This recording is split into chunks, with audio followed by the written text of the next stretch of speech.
დავაპატიეთ, რომ სამსახურში გაწუხებთ, მაგრამ სხვა გამოსავალი არ.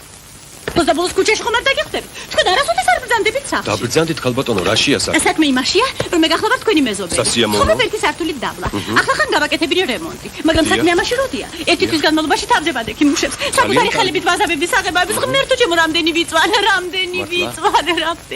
თქვენ კი მთელი შრომა წყალში ჩამიყარეთ. მე რა შუაში ვარ? თქვენგან, ესე იგი მეხუთე სართულიდან ჩემთან მეოთხე სართულზე 5 ადგილას ჩამოვიდა წყალი. ბოლოს თუ ფული არ გაქვთ, სამოთხალოდ მე მოგცემთ. ფულს დაიყიდეთ ერთი ონკა. თქვენ ბაზარში ხომ არ გონია თქვენი თავი? რაო? ეს თქვენ გაქვთ საქმე ბაზრის კულუარებთან.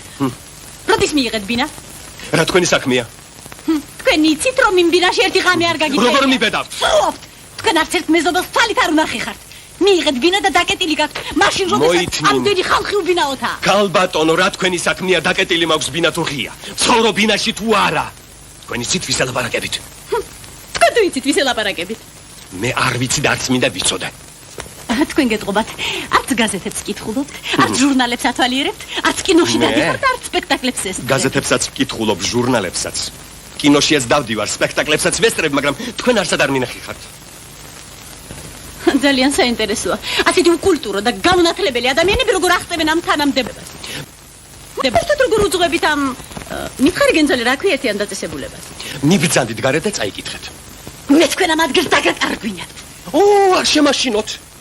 მოურთავს აქ შესანიშნავად თავისი კაბინეტი და იქ ყოვლად უვარგისი საქონელია ჩაწოლილი მაღაზიებში. სხვათა შორის ჩვენი საქონელი საზღვარგარეთ იგზავნება. აი ნახეთ, რამდენ მადლობის წერილებს ვღებულობ ანგეთიდან, იტალიიდან, სოციალისტური ქვეყნებიდან. აი თქვენი მადლობის წერილები, აი ინებეთ. მე თქვენ დაგაპატიმრებთ. ვნახოთ ვინ ვის დააპატიმრებს. ვნახოთ.